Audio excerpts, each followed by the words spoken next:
ويغدرون بك.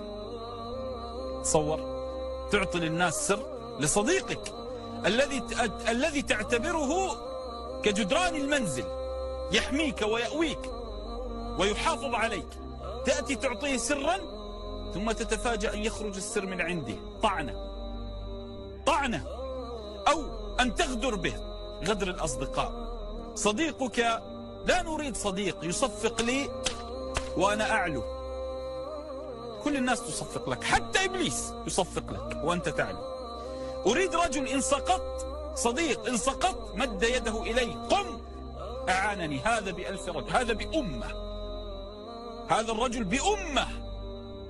هذا الذي نتمناه. أريد صديق إن تكالبت علي الدنيا يقف معي ويعادي الدنيا لأجلي.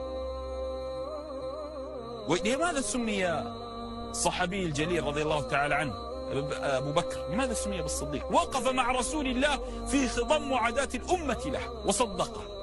نحتاج من هذه الناس الذين إن غدر بك الناس تكلم بك الناس كان لك سندا وعونا وظهرا وسلاحا. دينك يمنعك أن تغدر بعدوك، كيف بصديقك؟